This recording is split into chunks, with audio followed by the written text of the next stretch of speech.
his knighthood over the post office scandal, despite being the minister in charge at the time. It follows today's announcement that the former post office boss, Paula Venables, will hand back her CBE with immediate effect.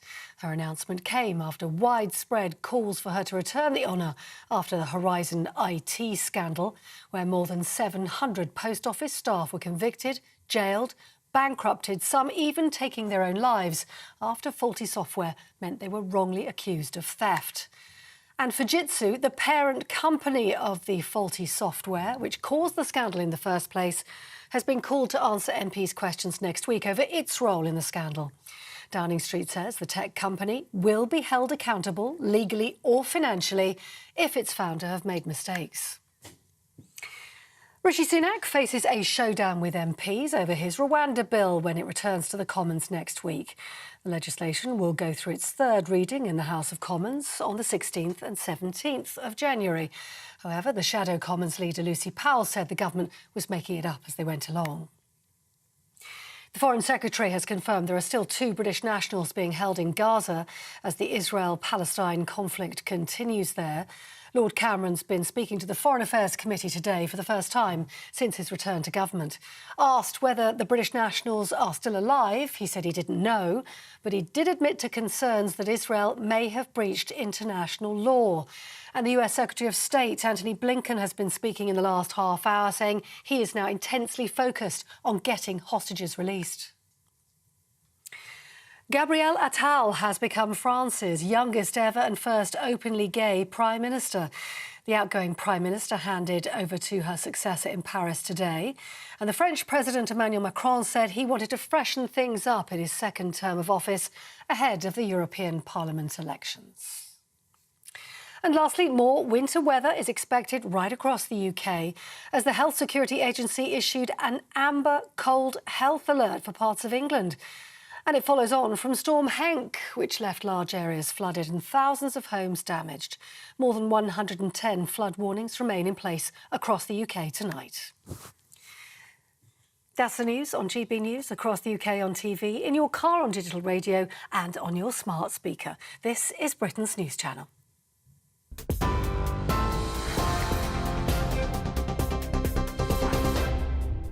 Good evening. Well, last night, in fact yesterday, I raised some questions about the role of the leader of the opposition, Keir Starmer. I made the point that when he was boss, when he was Director of Public Prosecutions, was at the time when hundreds of private prosecutions from the Post Office were going through against innocent men and women. And I asked a question, why did he not play a role? It was really funny, because the sort of Twitterati and the media class all immediately attacked me, saying I was wrong. But actually, as we showed last night, the legislation was clear that the Director of Public Prosecutions can intervene and stop what he thinks may be vexatious or wrong prosecutions. And I was pleased to see some good newspaper coverage today. But tonight, my question to you is about Sir Ed Davey. They're all sirs. It's funny, isn't it? Ed Davey, there he was, from 2010 to 2012, he was the minister responsible for post offices. That was at the time when the first really big wave of convictions took place. And yes, Mr Bates of ITV fame wrote to Davey no fewer than 5 times. But it was a story that was revealed by our GB News colleague Andrew Pearce, and he wrote it in the Daily Mail that really interested me. He said this: in 2017, 500 postmasters teamed up to launch a group litigation against the Post Office, which responded in turn in 2019 by hiring attack dog lawyers of the blue-chip city firm Herbert Smith Freehills, HSF, to fight its corner. And this is where Davey makes his second appearance in the scandal. The Daily Mail can disclose that in the very same year the group action was launched, 5 years after Davey had behaved so shamefully as a minister, he was himself hired by HSF. Now, I'm not sure whether Andrew Pearce has got the timelines exactly right, but what is clear is that Ed Davey was being paid £5,000 a month by HSF.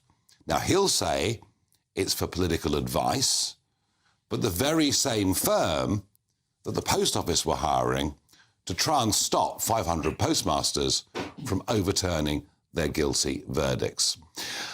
I have to say that from Ed Davey, this at the very best is a gross error of judgment. To have been paid £275,000 by the very firm that was trying to stop justice being done to the postmasters and postmistresses when he'd been the minister responsible during the peak of it was a grave error of judgment. So can Ed Davey survive as leader of the Liberal Democrats? Give me your thoughts. Farage@gbnews.com.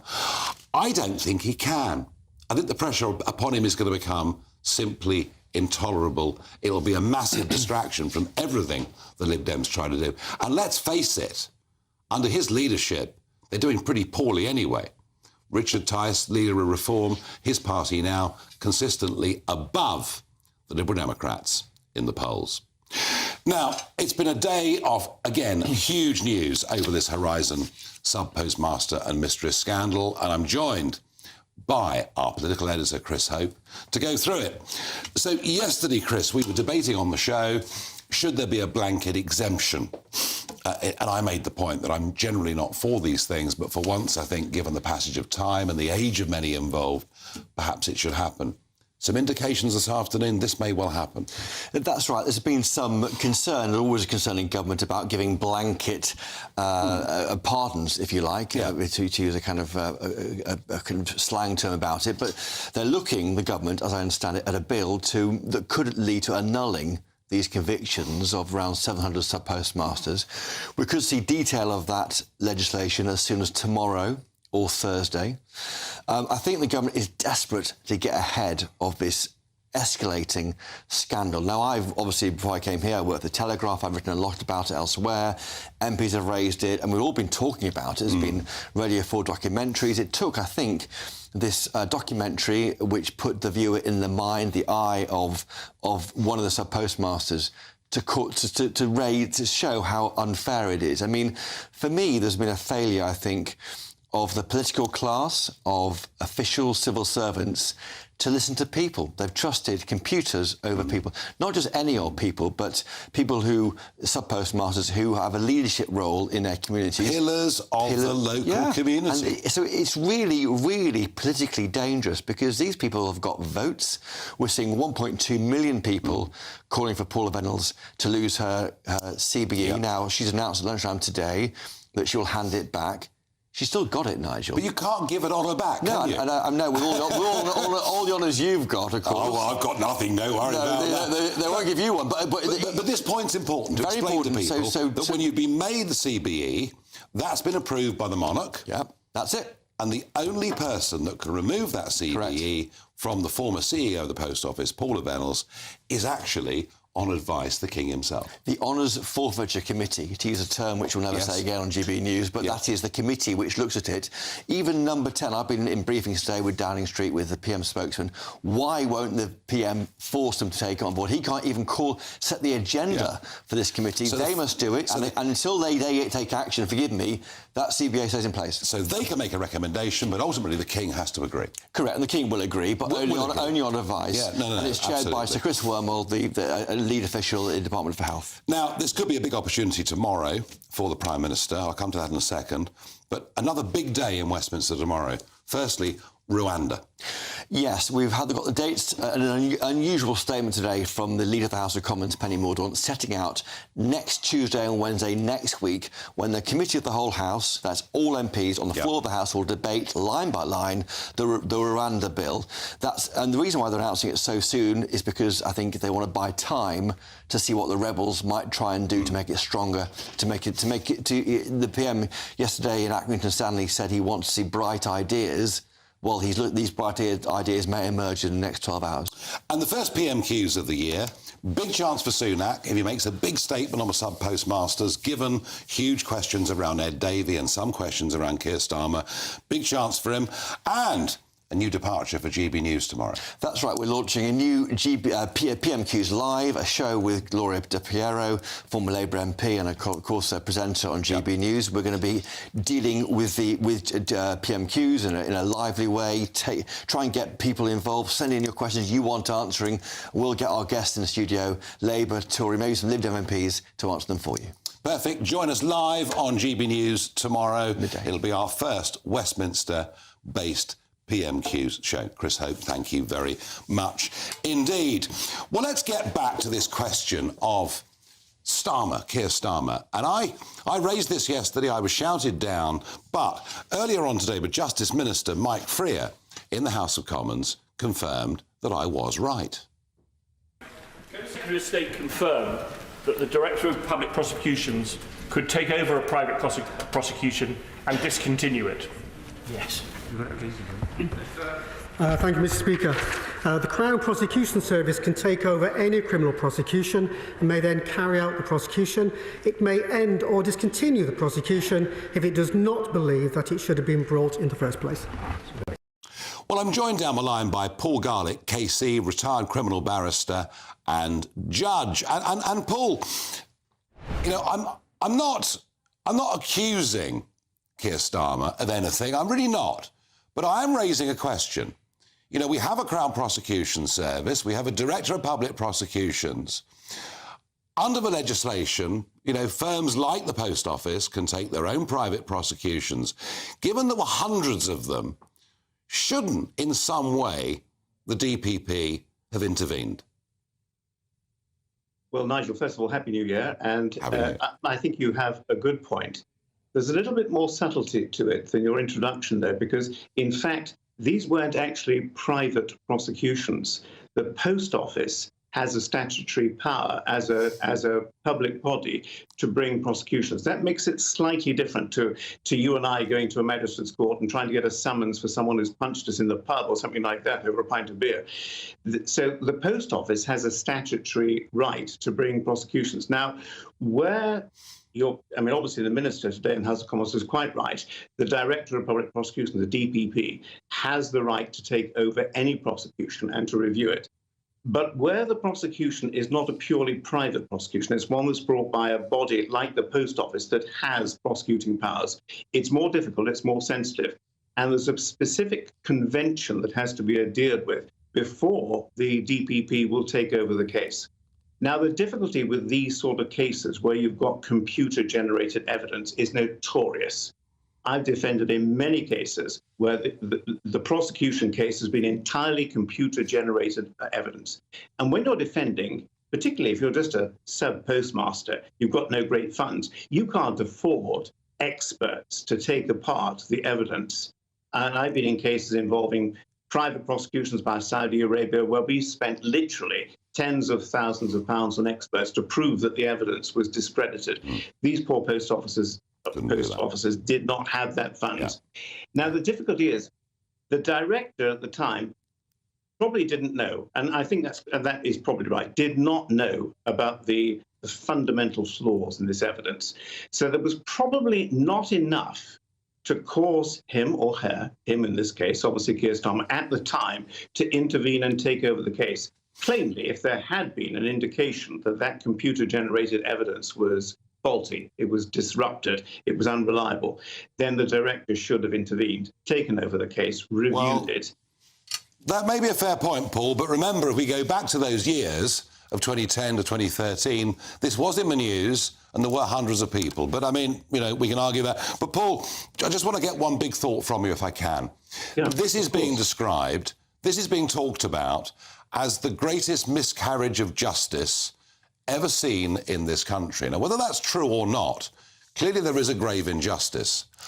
Are blanket pardons the right way to deal with this?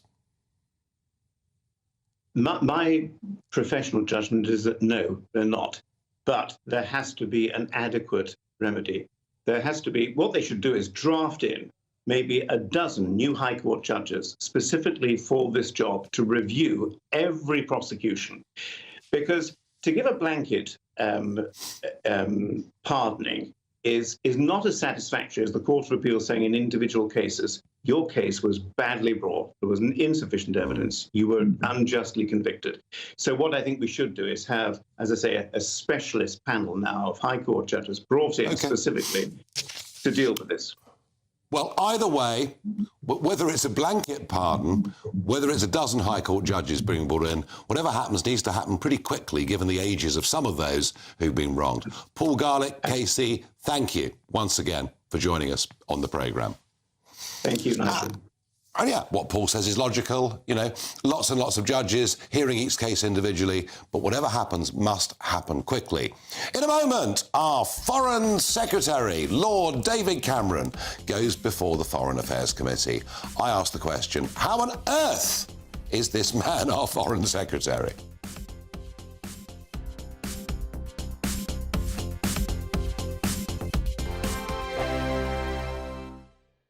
Good afternoon, Britain. Good afternoon, Britain. Join us, Tom and Emily, To find out what's happening in the heart of Westminster. and why it matters to you. Weekdays from midday, we bring you the most compelling stories from across the United Kingdom. And from your doorstep to our inbox, That's right, we want to hear from you, GB News. Britain's news channel.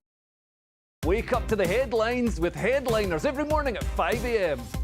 We treat you to the day's biggest stories before anyone else, 7 days a week. You can catch up on everything you need to know before you've even had your kippers.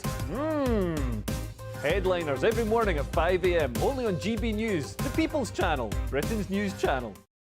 GB News, unlike other broadcasters, isn't obsessed with the London-Westminster bubble. We think there's a nation beyond the M25, and that's why we talk about the issues that matter across the land. Join me on State of the Nation, 8 to 9 o'clock, Monday to Thursday, on GB News. Daisy's listening, and you should too. In the GB Newsroom, we bring you the news as it happens. With our team of dedicated journalists across the UK, we're ready to give you accurate reporting every day. When the news breaks, we'll be there with bulletins on GB News, the People's Channel, Britain's news channel. Big news, big debates, big opinion. Patrick Christie's Tonight is the week's biggest show. Every weekday, 9 to 11 p.m, we've got the inside track on the day's top stories. There'll be sharp takes you won't get anywhere else. We will set the news agenda, not just follow it, and I want to bring you along for the ride. Whatever it is, we'll have our finger on the pulse. It's news, but it's this close to entertainment. Patrick Christie's Tonight, 9 to 11 p.m, only on GB News, the People's Channel, Britain's news channel. Your weekend starts here with Friday Night Live with me, Mark Dolan, 8 till 9 on GB News. Big stories, big guests and big laughs as we get you ready for a cracking weekend. That's Friday Night Live with Mark Dolan. Fridays 8 till 9 on GB News. Bring your own drinks. The admission's free. Tired of the usual focus-tested, pre-prepared Westminster runaround? Well, so am I. So you want higher taxes? Is your department to blame for this? Are you rethinking this policy? Every Sunday at 9:30, I'll be sitting down with those in power to get the truth about the issues affecting you. Let's be honest, we've known about the cost pressures of this project for years, not months. That's the Camilla Tominey Show, a politics show with personality. On GB News, the People's Channel, Britain's news channel. I'm Andrew Doyle. Join me at 7 o'clock every Sunday night for Free Speech Nation, the show where I tackle the week's biggest stories in politics and current affairs with the help of my two comedian panellists and a variety of special guests. Free Speech Nation, Sunday nights from 7 on GB News, the People's Channel, Britain's news channel.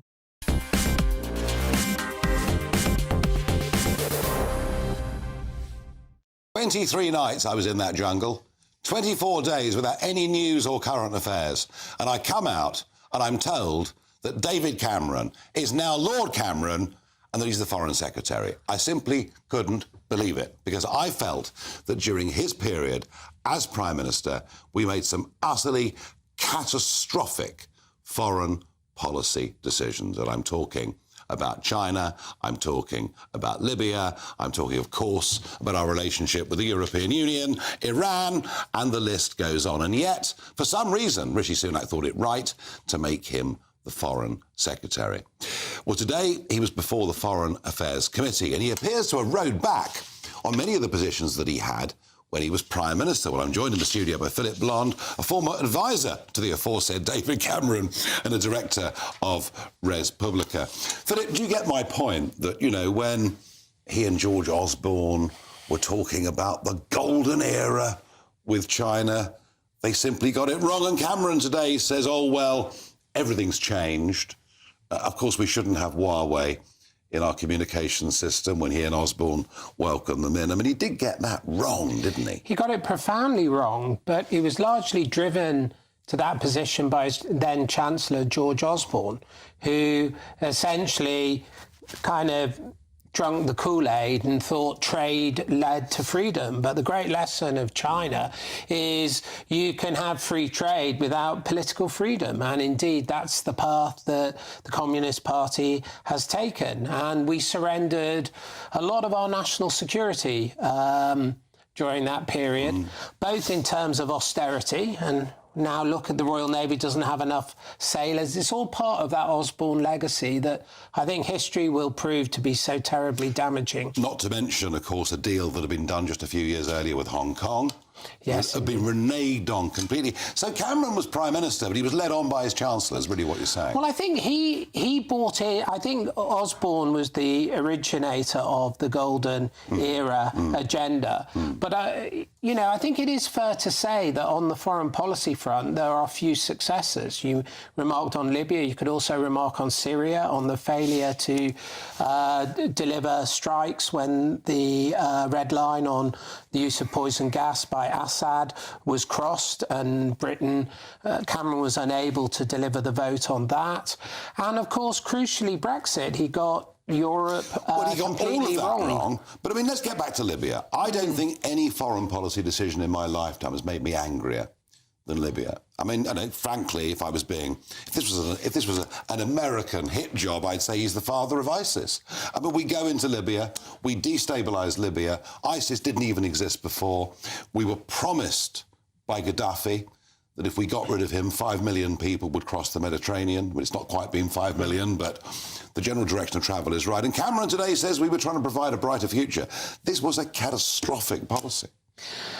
The great tragedy of the West is they haven't realised you can't intervene a little. And the lesson is you have to intervene a lot. But we no longer have the capacity, the energy or the political vision to intervene at scale. Look at the intervention by the Western powers in Afghanistan and then Biden's hurried and bloody evacuation. We don't have a choice, unfortunately. The choice isn't to retreat because the destabilisation abroad will visit us at home, not just through migration, but through terror acts. So we've got to, in some sense, have a new internationalist empowered military option, and we're seeing now the end of the Pax Americana, and that the era we're approaching will be full of yes, I'm afraid we are. I'm not sure about that. I think, you know, Trump's a bigger believer in NATO than many give him credit for. Trump is an isolationist, which isn't necessarily a bad thing, but it is a bad thing if you are relying on him for your security, particularly on the eastern line with Russia, particularly if you're, say you're a state reliant upon American alliance, you can no longer trust that American alliance. As long as you pay the 2%, Trump's made it clear America will be there, many weren't. Final thought, Philip, you know, you obviously know David Cameron very well. I'm putting it to you that on China, on Libya, on the European Union, on Iran, everything he was doing less than a decade ago was wrong. Is he the right man to be Foreign Secretary? Soft power matters. Cameron has enormous gravitas, whether you like him or not, on the international stage, and will carry a lot more weight than any other kind of player. The point is does Britain have a foreign policy vision that it can articulate? No, it doesn't. No. Do we have a vision for conservatism, for governance, for the role of Britain? No, we don't. So in that sense, he's a man of great influence with nothing to offer. And that isn't necessarily his fault. That is where we are as a country at the moment. That's a great quote, a great way to end, Philip. Thank you, as ever. Now, one of the stories that just doesn't really get enough coverage is what is happening in the whole world of disability benefits. Think about this. There are now 3.2 million people of working age in our country claiming disability benefit. That is exactly 4 times the number that it was in 1983. And we now have 40,000 people a month going on to disability benefits. That was 20,000 a month before the pandemic. It is unaffordable, it is catastrophic, it is a huge waste of talent. And if you're depressed or have anxiety before you go on to disability benefits, and probably put on prescription drugs as well, where you're almost certain to be even more depressed and even more anxious a few months on. I think the whole thing is a complete and utter disaster. I think it's totally unaffordable. And yes, of course, a proper, humane society wants to look after those that genuinely can't work. But I worry we're getting this wrong at every level. Now, I'm joined by senior researcher at Bright Blue think tank, Bartek Staniszewski. Bartek, you know, I know that the job of your think tank is to try and look at the benefit system and for them to be fair and reasonable. And you set out 3 big tests for how benefits should work, as I see it: adequacy, accessibility, and fairness. But do you see my point? There genuinely cannot be 4 times the number of people unable to work physically than there were 40 years ago. In some ways, there can be, Nigel. And if you look at the trend we've seen over more recently, not since the 1980s, but in the last few years, ever since the pandemic, this is when the biggest rise has happened. Yeah. Ever since the pandemic, the number of those people has doubled. And this is not a coincidence. This is not because people have been lazy or because they've been claiming they're anxious or because they've been getting prescribed antidepressants with no good reason. It is because, as a country, we have become more ill. If you look at the number of people who have been dying each year over those few years, it's also the case that more people have been dying. It's also the case that more people, after the pandemic, people have not been able to access healthcare. After the pandemic, people have not been able to move. People have been forced to stay at home. So, of course, we're going to end up with a lot of ill people. I fully accept your point that those successive lockdowns did do a huge amount of damage. I get that. And indeed, last week on the show, I covered the excess death numbers, which are still running at alarming numbers. So I get that point. But when it comes to, and I'm not trying to downplay or dismiss genuine mental illness. I'm really not. But when it comes to these conditions of depression and anxiety, this is my concern. If you tell someone they're a victim, they'll feel like a victim forever. And once people go on to disability benefits, the evidence is they don't come off them, and they live very unproductive, very unfulfilled, and very unsatisfied lives.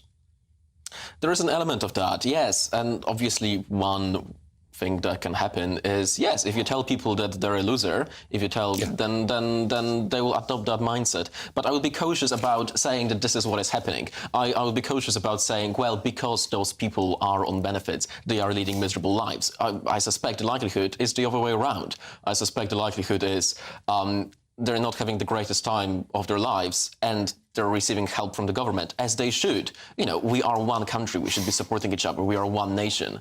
Well, I'm going to add a 4th test. You've got your 3 of adequacy, accessibility and fairness. What about affordability? We can't go on like this.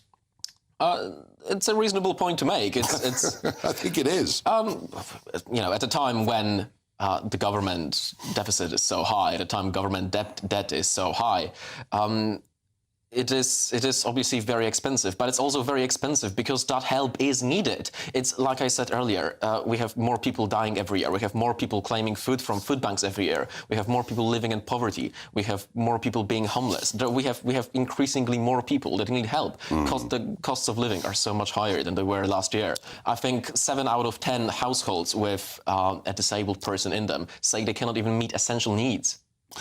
I don't say anything that you've said is wrong, Bartek, but what I do say is we have to find a way of saying to people, come on, get yourself out of this. You tell people they're victims, they're going to start thinking they are. In a moment, I interview, he's been on this programme before, but Gypsy Billionaire, the film, is doing stunningly well on Amazon. I'm going to ask Alfie Best, why? What's happened? And can he believe what's going on? Cannes Film Festival, huge numbers watching it. What's it all about, Alfie? Your weekend starts here with Friday Night Live with me, Mark Dolan, 8 till 9 on GB News. Big stories, big guests and big laughs as we get you ready for a cracking weekend. That's Friday Night Live with Mark Dolan. Fridays 8 till 9 on GB News. Bring your own drinks. The admission's free. Wake up to the headlines with headliners every morning at 5 a.m. We treat you to the day's biggest stories before anyone else, 7 days a week. You can catch up on everything you need to know before you've even had your kippers. Headliners every morning at 5 a.m. only on GB News, the People's Channel, Britain's news channel. In the GB Newsroom, we bring you the news as it happens. With our team of dedicated journalists across the UK, we're ready to give you accurate reporting every day. When the news breaks, we'll be there with bulletins on GB News, the People's Channel, Britain's news channel. Big news, big debates, big opinion. Patrick Christie's Tonight is the week's biggest show. Every weekday, 9 to 11 p.m, we've got the inside track on the day's top stories. There'll be sharp takes you won't get anywhere else. We will set the news agenda, not just follow it, and I want to bring you along for the ride. Whatever it is, we'll have our finger on the pulse. It's news, but it's this close to entertainment. Patrick Christie's Tonight, 9 to 11 p.m, only on GB News, the People's Channel, Britain's news channel. Good afternoon, Britain. Good afternoon, Britain. Join us, Tom and Emily, To find out what's happening in the heart of Westminster. and why it matters to you. Weekdays from midday, we bring you the most compelling stories from across the United Kingdom. And from your doorstep to our inbox, That's right, we want to hear from you, GB News. Britain's news channel.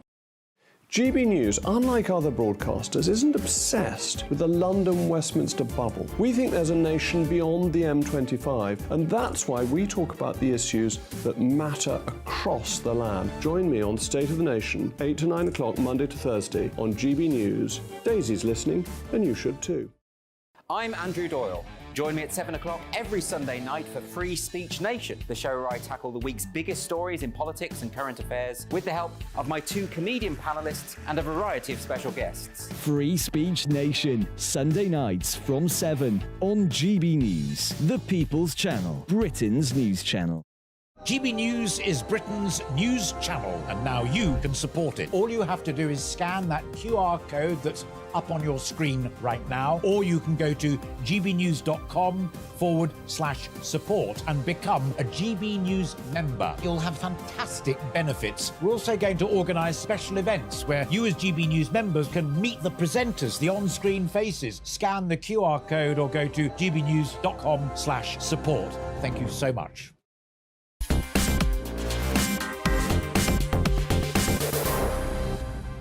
Well, Alfie Best has been on this show before. He's chairman of the mobile home park firm Wildcrest Parks, and we've talked about whether park homes are a future, etc. But there's been a film made about him, a documentary called Gypsy Billionaire. Have a look at this clip. I genuinely believe that it is the solution to affordable housing. Not could be, not would be, is the solution to affordable housing. And I said to my mum, I said, I think it's a great thing. There's a community. No stamp duty, no land register fee. Duty? No. What we're providing is the answer. The perception of gypsies is liars, tramps and thieves. We just got abused all the time for being who we was. For the gypsy culture, he's wonderful, really. I'm not the smartest man in the book. If anything, I'm on the last page, but I'm on the first page when it comes to work ethic. Well, this film, this documentary, it premiered at Cannes, and now it seems to be doing unbelievably well on Amazon Prime Video. I shouldn't laugh, Alfie. No. I shouldn't laugh. But, I mean, what's going on is unbelievable. Well, it's trending second next to Taylor Swift as the Gypsy Billionaire. So, you know, who'd have ever thought it? Let's be honest. But I must confess, I'm laughing with joy. But it shows there's potentially something that people are grasping onto. Maybe there's a little bit of a feel-good factor that we all need. Yeah, I mean, your story is quite a story. You know, you were born into genuine poverty on the side of a road, I think, if I remember rightly. Well, my mum and dad like cars and trucks. And you've gone on to have this, well, you're now a very, very wealthy man. But what I think the film also does show is it's not all been plain sailing. What I was interested in was the bit where there was a... And it's funny, isn't it? This word gypsy, you sometimes say, oh, don't say gypsy, it's a derogatory term. But you've kind of trying to make the word respectable again, aren't you? Look, I just think, look, we're born where we are in life. We have to accept that and then go on from it. For me, I am a gypsy. You know, just because a cow is born in a stable doesn't make it a horse. Yeah, no. And one of the stories I liked in the film was this Nelson Clark, a gypsy who'd done well, had a roller, a Rolls Royce, and he seems to have been something of an inspiration for you. He was an aspiration. But, you know, he was the first gypsy that I ever saw that owned a Rolls Royce. And, you know, a Rolls Royce is something that carries aspiration. And it's British through and through. Maybe not now, but it certainly was then. And for me, I think those things make us British and make us great. So was that the first moment you thought, this is it, I can do this. If he can do it, I can do it? I believe anybody can achieve any of their goals. It doesn't matter where you are, who you are, where you're from. If you're prepared to put the effort in, you know, a dripping tap will cut a stone left long enough. Which means you've got to work at it. You've got to keep going. You never, ever give up. But Alfie, also, you know, it's not all been plain sailing, has it? You had a really bad time financially at one point. I nearly went broke to the point where I had a murmur, collapsed across my desk at 20. But what I would say is, like, the need to survive and thrive, luckily, was inbuilt in me. A little bit like the jungle, Nigel. Well, yeah, the jungle was tough, but it's only 23 nights. You've had to keep fighting for decades and decades and decades. Well, it's a great testament, you know, to your life. This film has been made. It's doing incredibly well. You're obviously thrilled. You can scarcely believe it, really, can you? I'm going to be honest with you. I didn't think it was going to get anywhere. I thought, you know, let's be honest with you. You know, I don't know who I expect's going to watch me. But, you know, for whatever people are taking from it, I can only say thank you. Well, do you know what? I cover the news agenda here every day, and most stories, not all, but most stories are about aggro, war, depression, and maybe that's one of the reasons that it's working, that it is a great story, it's a happy story. So, Alfie, final thought, what next? World domination for the mobile home park industry. The trouble is, folks, that I think he might actually mean it. I do. Alfie, pleasure to have you on again. And well done. Great story. Thank you. Lovely story. Now, some more stories here that are perhaps not quite as jolly. One's OK. The others aren't quite so jolly. You might have noticed that from Cape Canaveral yesterday morning, for the first time since 1972, the Americans launched a spacecraft with the ambition of landing the capsule on the moon. This privately funded, but using the facilities of Cape Canaveral. Of course, we know that in recent times, India has had its own craft on the moon. But it's all gone wrong. Astrobiotics' Peregrine lunar lander may have blasted off OK, may have broken away OK, but it's all gone horribly wrong. It isn't going to be landing on the moon. In fact, it may not even make it to the moon. And why? Well, because they relied on solar panels on the craft because they wanted to show the world they could use renewable energy to show how green and good they were. And for some reason, the tilt towards the sun wasn't right. They didn't have enough conventional fuel. And I'm going to say, albeit slightly tongue-in-cheek, if you rely on renewable energy, you'll often get let down. I'll wait for the abusive emails to come in on that one. And the What the Farage moment of the day is, now this is unbelievable. So the guy's 30, right? He's come to England when he was 13 illegally. He is an ethnic Albanian who grew up in Serbia. We're now at the point where he's been caught with a major cannabis farm, and the plan is to deport him from the country. But he won't be deported on human rights grounds because he claims that as he hasn't lived in Serbia since he was 13, he's forgotten the language. I mean, you're having a laugh, aren't you? And yet a British judge says he can stay in the country. I mean, it's enough to make you want to give up. A good story. At least it's a good story if you live in Farnborough in Hampshire. We covered that story last night of that big conversion, those lovely new furnished flats that were going to be used for young men that had recently crossed the English Channel. We flagged that story last week.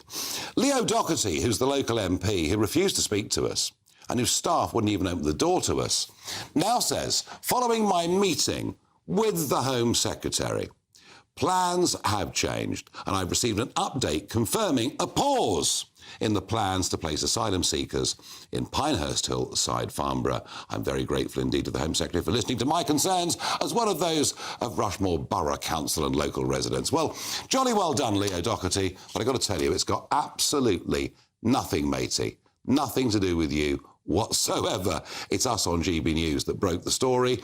That's what they're scared of, and increasingly, do you know what? People look and listen to what we're doing as a news channel, and we are changing the agenda. In a moment, we're going to talk about the Office of Budget Responsibility. This was the group that was set up in 2010. The idea was they'd help government get their budget estimates right, and yet every single prediction the OBR has made has been completely and utterly wrong. Are they just useless, overpaid, pen pushers? Well, Greg Smith, the Tory MP from Buckingham, will join me. We'll discuss it, and would Labour maybe make it even worse?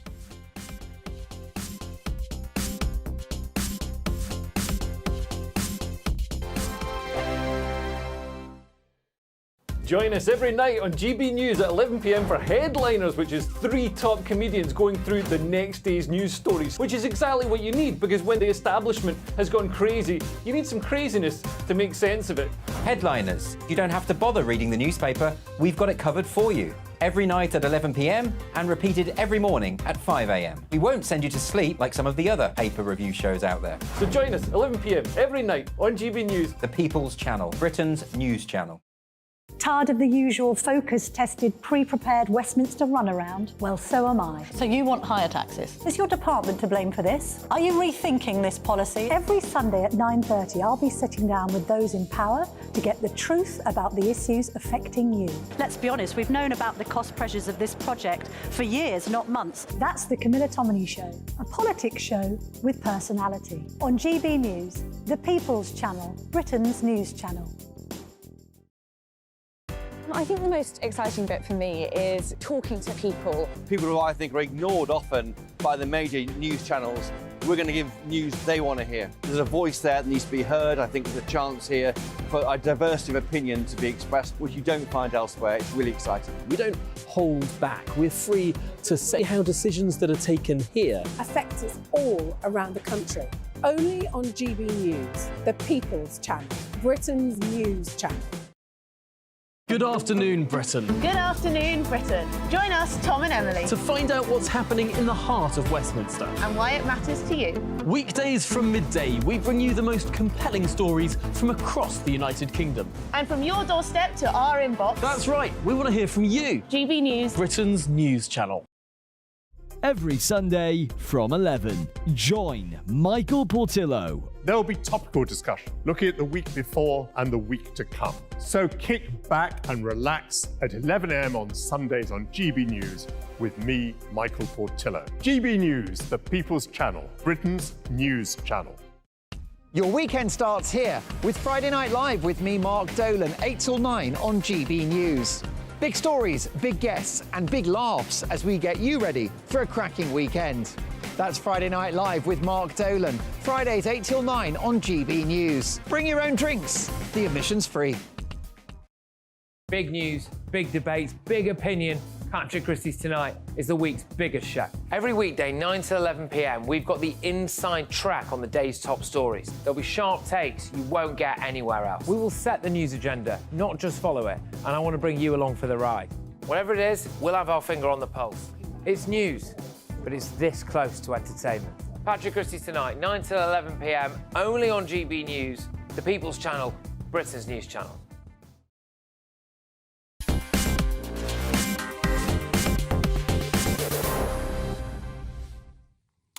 So money, the way the country is run, what the Chancellor does, these are things that affect absolutely every single one of you. Sometimes in a positive way, often, though, in a very negative way.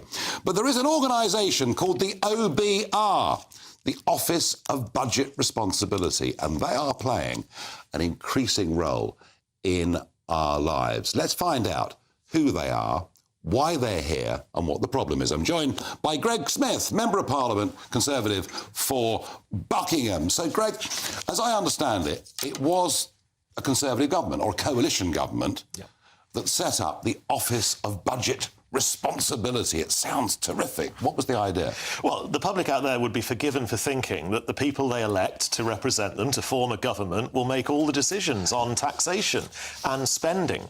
But the coalition government put in place this thing called the OBR, the Office of Budget Responsibility. And it's like a straitjacket, because essentially the Treasury worships at their altar, takes their word for every forecast they make, and the decisions on how much we can spend, how much we can give people back through tax cuts, is entirely dictated by the forecasts and the predictions they make. And there's just one problem with that. They have never been right. And the report that my organisation, This is a Conservative Way Forward, has published today shows that since 2010, when they were set up, they have been £630 billion out when it comes to debt forecasting, public sector debt forecasting, and they've been £558 billion out when it comes to growth forecasts. So how on earth can the Treasury make good decisions on behalf of everybody in the United Kingdom when we've got this straitjacket around them telling them duff information?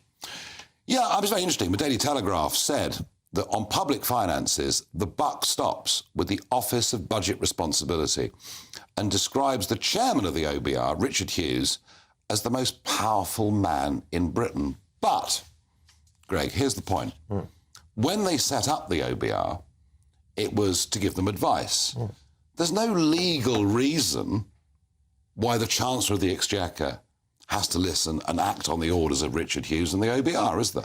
No, there's not, but it has become almost politically impossible in the current climate to do anything without the OBR giving the nod and the wink. And actually, what we're calling for today isn't the abolition of the OBR. It is straightforwardly to say there need to be other people in the room, other forecasters, other academics, other economists, other organisations, so that it's not just like, you know, somebody's going to buy a new kitchen, just getting one quote and saying, oh, that's fine, I'll pay you 45 grand for that, when there are other people out there that'll say they can do it for 10. We've got to have that plurality of voices of real economists in the room giving their opinion. Are you saying the people at the OBR are not real economists? No, they are real economists. Of course they're real economists, but they've got to stand up to their record of never, ever actually getting it right. Mind you, Greg, before politics, I worked in the commodity markets in the city, and I can never remember any economic forecast ever being right. Look, that is a fair point.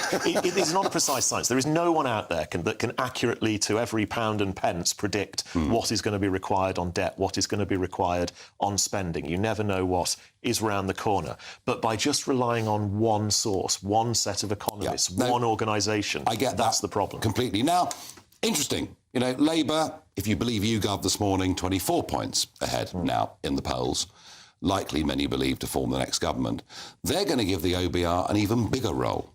Well, that is just absurd. That is classic putting your head in the sand, trying to pretend everything will be all right if you devolve it to somebody else to tell you what to do. But Rachel Reeves is almost suggesting that she wouldn't do anything that didn't agree with OBR recommendations and forecasts. Well, there you have it. The Labour Party taking an organisation that has now statistically been proved to be wrong every single time they've made a projection, and the Labour Party saying, well, we're going to go with the guys that are wrong. I find it very, very worrying. Now, Greg, you know, you're a Conservative Way Forward Member of Parliament.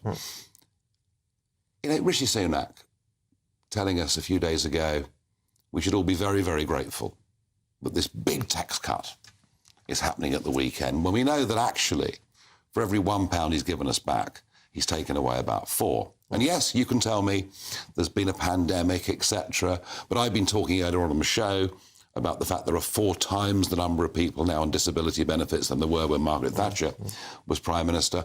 What's it like to be a Conservative Way Forward Member of Parliament for the Conservatives with the highest tax burden since 1951? I am a low-tax, free-market Conservative. I want to see... Boris said that. Yes, he did. I want to see that tax burden come down, not just a little bit, but substantially. And the starting point for that is by taking off this straitjacket of the OBR that we've just been talking about, that has been constraining Chancellor after Chancellor after Chancellor for many, many years. Yes, there have been curveballs, there has been a pandemic, there has been the energy shock from Ukraine. All of that is real. But if the forecasts on which you are reliant on to make decisions are wrong, then how on earth can we get people back in their back pocket? That is a fair point, and I get that point. But the sheer cynicism with which Jeremy Hunt is now dragging, well, it'll be 8 million people in a couple of years are paying what was top-rate tax under Tony Blair. Yep.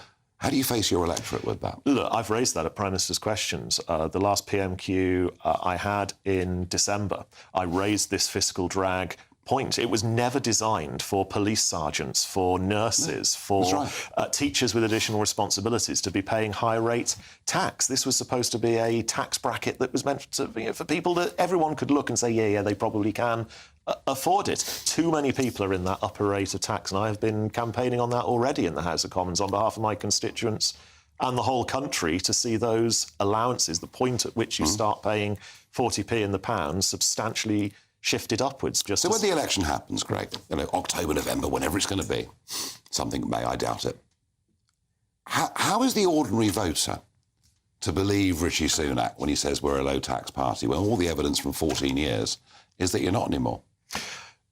We've got to face up to some of the realities, the forecasting reality, the pandemic reality, the economic shock from the war in Ukraine reality, and we've got to win back some trust pretty quickly, not in election promises, but what we do in the spring budget. And if we can deliver a sizable tax cut, be that to income tax, be that to business taxation, be that to the thresholds point. You just put business taxation up 30% last April.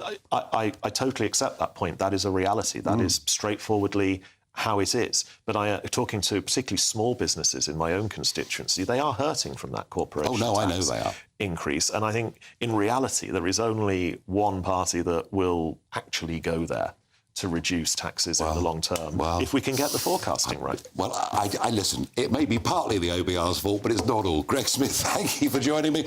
And there you are. It's extraordinary, folks, isn't it? It's extraordinary. You know, we elect people to run the blooming country, not to hive off to the OBR or anybody else. And then when it all goes wrong, say, well, it's their fault, not ours. We want people actually to be responsible for what they do, to stand before us, and we judge them on whether they get it right or wrong.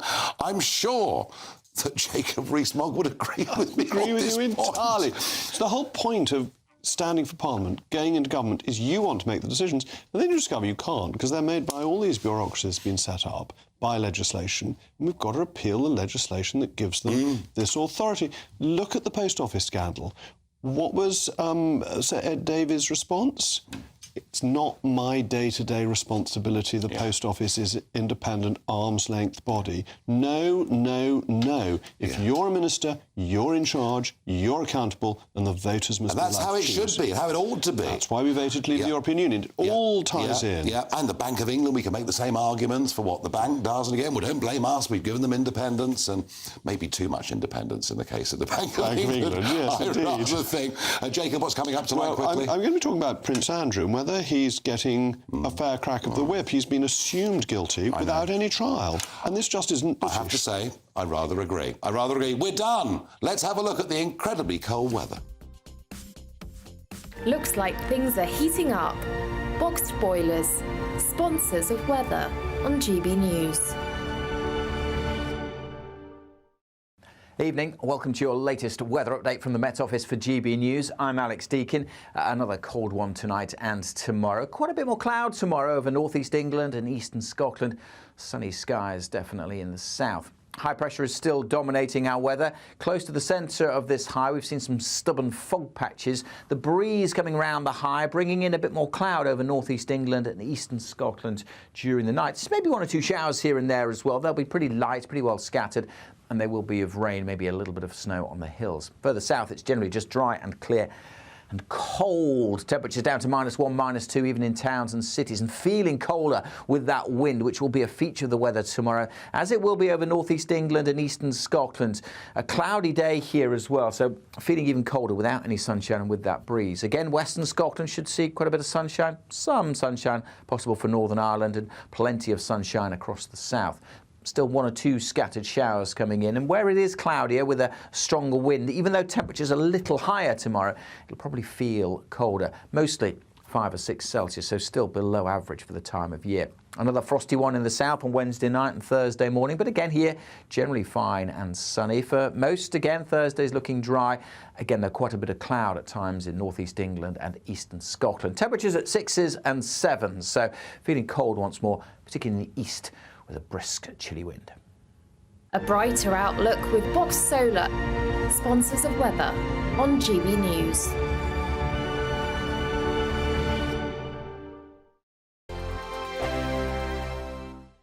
When the news happens, it happens here. And really important breaking news. Breaking news this morning. On TV, radio and online, the news starts here on Britain's Newsroom. All the biggest stories and the answers that you need from across the UK and beyond. Join Britain's Newsroom from 9:30 on GB News. The People's Channel, Britain's news channel. Have a great Saturday night with me, Leo Curse, on the Saturday Night Showdown. It's a crazy world out there, so come and make fun of it with me, my panel of comedians, and a couple of people who actually know what they're talking about. The Saturday Night Showdown is your front row ticket to the clown show every Saturday, only on GB News, the People's Channel, Britain's news channel. Your weekend starts here with Friday Night Live with me, Mark Dolan, 8 till 9 on GB News. Big stories, big guests, and big laughs as we get